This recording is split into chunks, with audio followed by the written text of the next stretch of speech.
Buenas noches, hermanos. Hoy, lunes 13 de septiembre, damos inicio al capítulo 43 de este libro tan especial como es el libro de los orígenes, el libro de los principios, de todas las cosas. Como bien dice su nombre, Génesis. Nuestro Señor es Alfa, principio y fin, Alfa y Omega. En nuestra amada Iglesia Cristiana Camacho estamos estudiando ambos temas, los orígenes, los principios, el Génesis y el fin de todas las cosas, que es el Apocalipsis, el libro de las revelaciones para este último tiempo. Hermanos, atesoremos la oportunidad que el Señor nos da de hacerlo en este tiempo para afirmar nuestra fe y nuestro conocimiento, para alentar a muchas almas, a muchas vidas. Hoy estudiaremos el capítulo 43. Vamos a verlo del 1 al 15 esta noche. Vamos a leer los versículos del 1 y 2. El hambre era grande en la tierra, y aconteció que cuando acabaron de comer el trigo que trajeron de Egipto, les dijo su padre: volved y comprad para nosotros un poco de alimento. Como hemos estado viendo, el hambre apremiaba, ya habían empezado los años de las vacas flacas, ¿no? Y el hambre era grande en toda la tierra. Dice que era apremiante, era extenso, había crecido en un tiempo prolongado. Y ustedes saben, hermanos, que el hambre duele, ¿no? Hasta físicamente, porque aparece malestar estomacal. Y el hambre físicamente también trae desnutrición. Y el sueño de Faraón, como les digo, se está cumpliendo, ¿no? Llegaron los 7 años de las vacas flacas o los 7 años de las espigas menudas, marchitas, abatidas, secas, ¿no? Todo esto ocurría en todas las naciones, como hemos estado estudiando desde hace varios capítulos.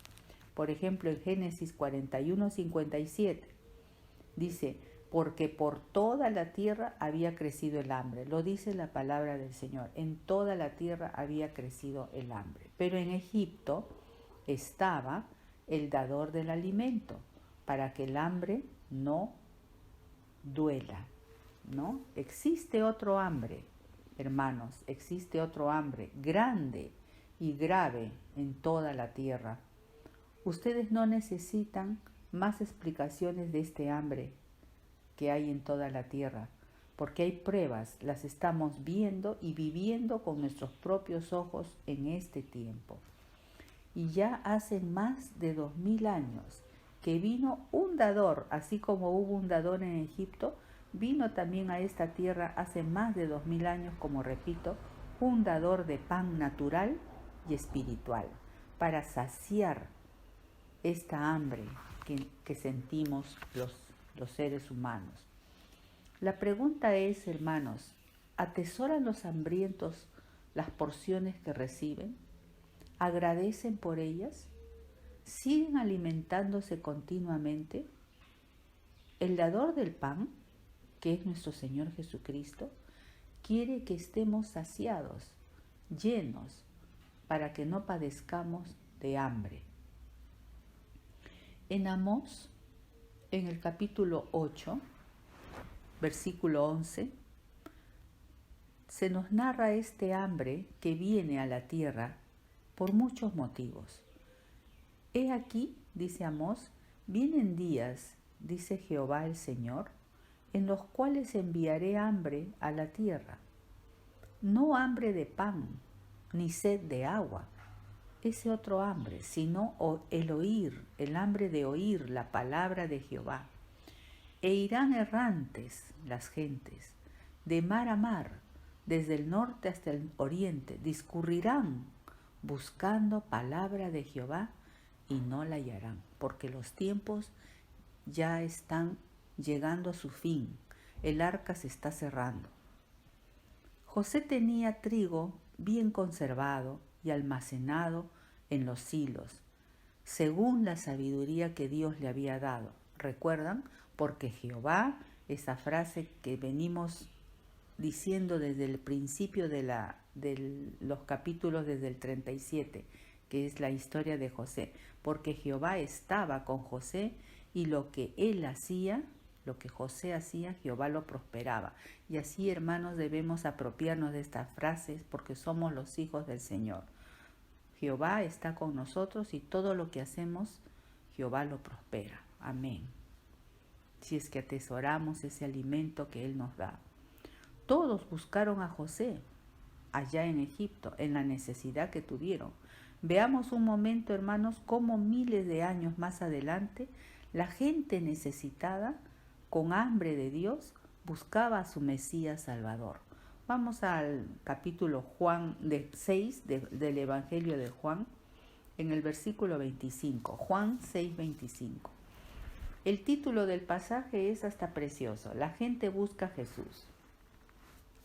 Y hallándole al otro lado del mar, le dijeron: Rabí, ¿cuándo llegaste acá?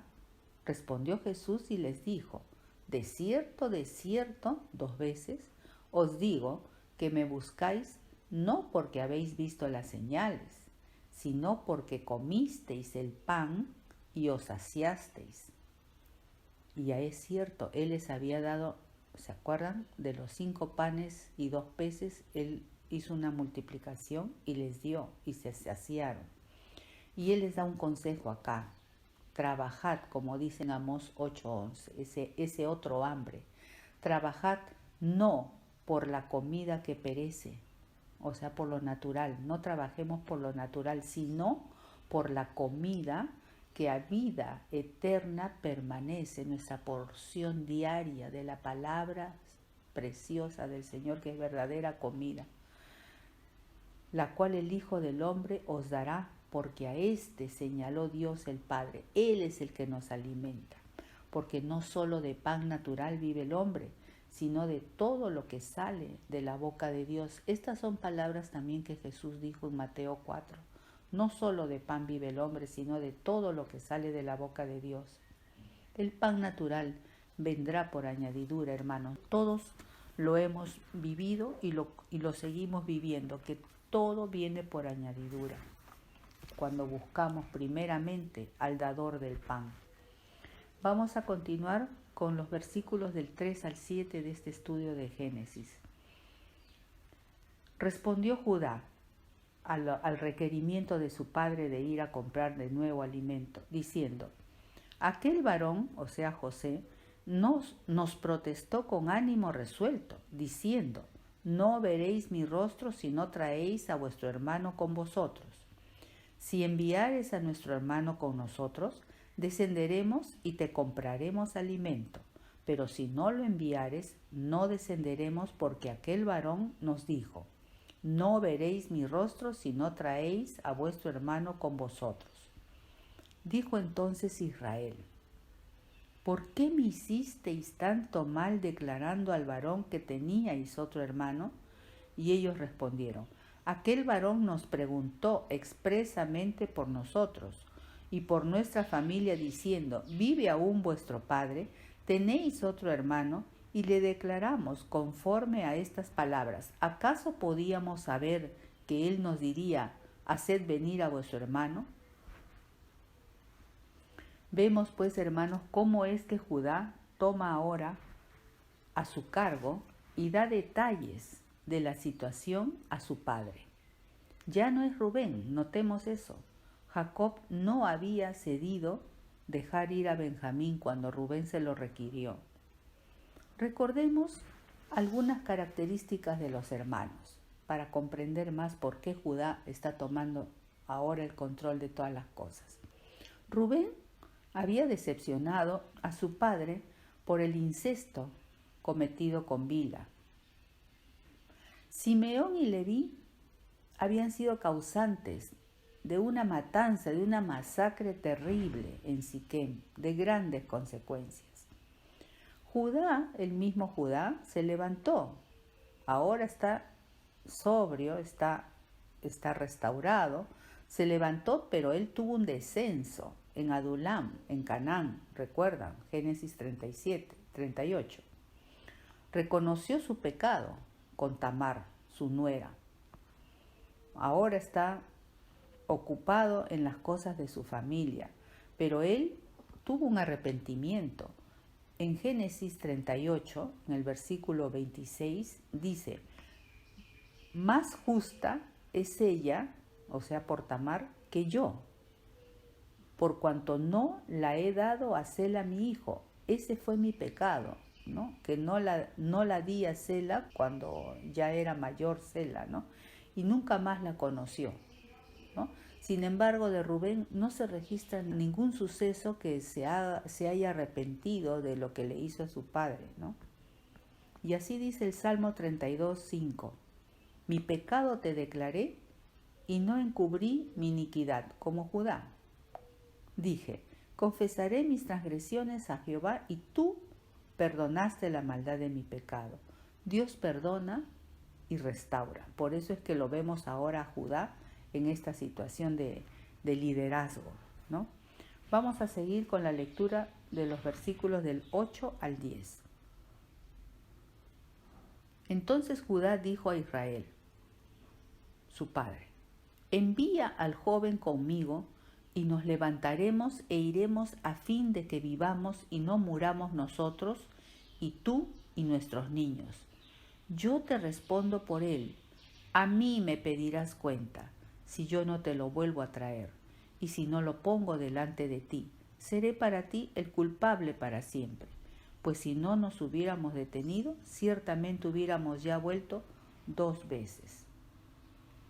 Nuevamente toma a su cargo la situación Judá y se dirige a su padre Jacob para que consienta en dejar ir a Benjamín con ellos a la compra del trigo. Judá se ofrece como garante de Benjamín, así como Jesús fue nuestro sustituto y el que puso su vida por nosotros. Y hermanos, un detalle: Jesús vino ¿de qué tribu? De la tribu de Judá. ¿De dónde? De David, descendiente de David, que era pues de la tribu de Judá. Jesús ocupó nuestro lugar y llevó nuestras culpas, como Judá. No podíamos hacer frente nosotros a las culpas, a las deudas, a nuestra situación que pasamos, que teníamos. Entonces Él se ofreció, nuestro Dios, nuestro Jesús, Salvador, se ofreció como garante, dio su vida por nosotros.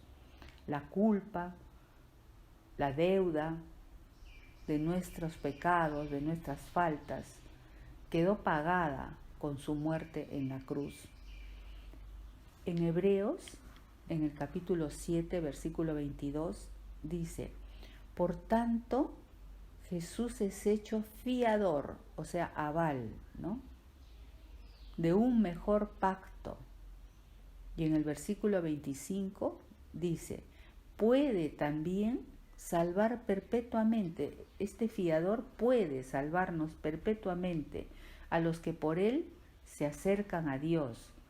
O sea, por Cristo nosotros tenemos acceso al Padre, viviendo siempre para interceder por ellos, por nosotros. Cada vez que nos acercamos con una culpa, Él intercede por nosotros porque es el fiador de un buen pacto, ¿no?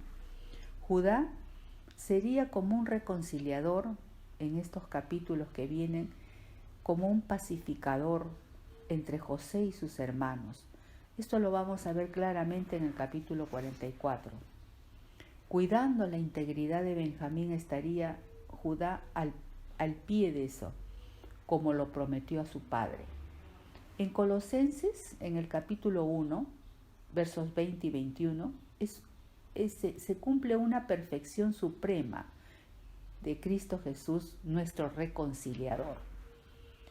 Y por medio de él, dice, reconciliar, tuvo ese plan, ¿no? Reconciliar consigo todas las cosas, haciendo la paz, como quería Judá en estos siguientes capítulos, haciendo la paz mediante la sangre de su cruz. Vosotros también, que erais en otro tiempo extraños y enemigos en vuestra mente, haciendo malas obras, como lo hicieron los hermanos de José, como lo hemos hecho nosotros, ¿no? Ahora este tiempo está llegando para los hermanos y ha llegado para nosotros. Ahora os ha reconciliado en su cuerpo de carne para presentarnos santos y sin mancha e irreprensibles delante de él. Y Benjamín es el tipo de ese creyente que ahora es santo, sin mancha e irreprensible y muy amado, porque Benjamín era inocente de todo lo que sus hermanos le habían hecho. Es el tipo del creyente regenerado, ¿no? Que está acepto, que es muy amado, ¿no? Vamos a pasar ahora a los versículos del 11 al 12. Entonces Israel, su padre, ante todo lo que Judá, las razones de Judá, les respondió: pues que así es, hacedlo. Tomad de lo mejor de la tierra en vuestros sacos, y llevad a aquel varón un presente, un poco de bálsamo, un poco de miel, aromas y mirra, nueces y almendras, y tomad en vuestras manos doble cantidad de dinero, y llevad en vuestra mano el dinero vuelto en las bocas de vuestros costales. Quizás fue equivocación. Veamos las ofrendas, los presentes, los regalos que llevarían por indicaciones del padre de Israel, de Jacob.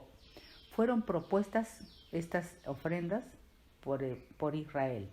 Dice que llevarían de lo mejor de su tierra para aquel varón, para José. Así el creyente, hermanos, debe ofrecer a Cristo, su Señor, lo mejor de sus bienes y de su vida. Acordémonos de la preciosa prédica compartida hace pocos domingos sobre la ofrenda de Abel. La actitud de Abel al seleccionar de lo más gordo, de lo mejor de sus ovejas, es la actitud que debemos de tener cuando ofrendamos al Señor. El Señor nos da todo lo que tenemos y de lo recibido de Él debemos darle. El Proverbio 3, el versículo 9 y 10 dice: honra a Jehová con tus bienes. Jacob quería honrar a ese hombre, aquel hombre le decía, con ofrendas. Honra a Jehová con tus bienes, ponlas al servicio del Señor. ¿Tienes una movilidad? Ponla al servicio del Señor. ¿Tienes una casa? Ábrela, ponla al servicio del Señor. Lo que tengamos, hermanos. Y con las primicias de todos tus frutos, y serán llenos tus graneros con abundancia, y tus lagares rebosarán de mosto. Israel, miren, envió lo único que había en su tierra, porque el hambre era grave, pero en su tierra había, no retuvo, no escatimó, envió cosas preciosas, envió bálsamo, que son sustancias de uso medicinal, en forma de cremas o líquidos, y sirven para curar heridas, llagas de la piel, alivian el dolor. Veamos esto en un sentido espiritual. Heridas, llagas, dolores del alma, ¿no? Envió miel. Miel es dulzura. La palabra del Señor nos dice que la palabra de Dios es como miel en nuestras bocas, produce gozo. La miel habla de gozo, de dulzura. También envió aromas olorosos, mirra, que es una sustancia vegetal que proviene de los árboles, resinosa, es aromática, es gomosa y tiene cierta aspereza que hace que nuestras vidas se transformen, se restauren, se renueven, ¿no? Porque quita las capas. Si tú te pasas una esponja o una piedra pómez, te quita las células muertas y te regenera, como le llaman, exfoliantes, ¿no? Es una renovación celular, viéndolo en un sentido natural, pero en un sentido espiritual produce una transformación, una renovación, la mirra, cambio de estado, ¿no? Envió también nueces, almendras, que son delicias, son frutos deliciosos. Y dice que en su mesa hay delicias para siempre, en su banquete hay delicias. Israel fue generoso al ofrendar. Envió, como hemos dicho, medicina y delicias, las dos cosas, a su hijo José, el Señor de toda la tierra. porque tenemos un Padre bueno. ¿Quién le envió? El Padre. ¿A quién? Al Hijo. Aleluya. Versículo 12. Israel dio testimonio de su vida cambiada al hablar del dinero, ¿no? Procedió honestamente, pues les dispuso que sus hijos llevaran el dinero de sus costales para devolverlo. Vemos aquí que ya no es el Jacob engañador de joven, ¿no? El Señor transforma la vida, hermanos. Para eso, ese es un tipo de la mirra que a él se le ha aplicado, ¿no? En su vida. Ha sido fuerte el trato de Jacob, como la mirra, ¿no? Es fuerte el frotar eso. Isaías, en el capítulo 9, el versículo 8, hay un versículo muy simple, pero es muy significativo. Dice, el Señor envió palabra a Jacob, a ese jacobino, a esa naturaleza engañadora. El Señor envió palabra a Jacob para que cambie. Y cayó esa palabra, cayó en Israel. En un tiempo envía palabra a nuestra vida natural y nos transforma. Y cayó en Israel. Amén. Vamos a leer ahora la parte última de los versículos del 13 al 15. Tomad también a vuestro hermano, o sea, ya deja salir a Benjamín, y levantaos y volved a aquel varón, y el Dios omnipotente os dé misericordia delante de aquel varón, y os suelte al otro vuestro hermano, y a este Benjamín.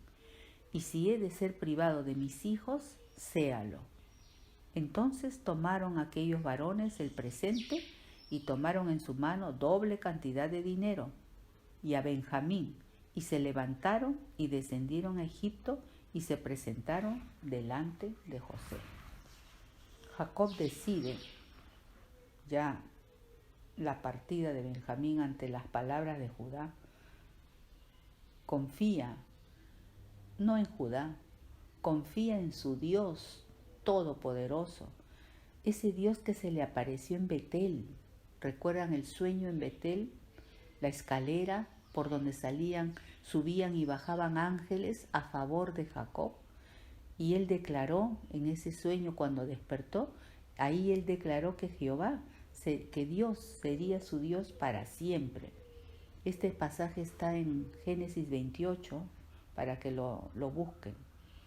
Él está confiando en su Dios todopoderoso, que ve nuestras aflicciones como las que pasó él durante sus 20 años de trabajo con Labán. Esto pueden leerlo también para que recuerden en Génesis 31.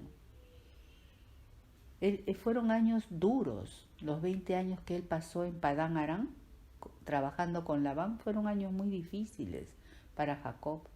En el Salmo 31, en el versículo 1 dice, en ti, oh Jehová, como Jacob, he confiado, no sea yo confundido jamás. Y en el versículo 7 dice, me gozaré y alegraré en tu misericordia, porque has visto mi aflicción, has conocido mi alma en las angustias. Así se encomienda al Dios bendito de su abuelo Abraham y de su padre Isaac, nuestro Dios de ayer, de hoy y de siempre. En cualquier circunstancia y lugar debemos aceptar, hermanos, la voluntad de Dios, incluso si significan aflicciones y pesares, como le pasó a Jacob en todo su caminar. Él tuvo que salir de la casa paterna huyendo, recuerden, ser engañado 20 años, perder a Raquel, a José, y ahora ver la partida de su hijo amado Benjamín. Y no sabe qué pasará. Pero como dice el Salmo 37, considera, dice el salmista en este salmo, ¿no? Considera al íntegro y mira al justo. Hermanos, si nosotros somos íntegros y somos justos, entonces va a haber esto para nosotros, porque hay un final dichoso para el hombre de paz, para el íntegro, para el justo. Para el hombre de paz hay un final dichoso. Y esto lo vamos a ver hasta el final de nuestro libro de Génesis. Pero los transgresores serán todos a una destruidos. La posteridad de los impíos será extinguida. Por eso es que ya nosotros estamos en este último tramo de este tiempo en la tierra, limpiándonos cada día más y siendo cada día más justos, más íntegros, más pacificadores. Hermanos, que el Señor los bendiga. La próxima semana vamos a concluir este capítulo 43, desde el 16 hasta el 34 para terminarlo. Bendiciones, hermanos.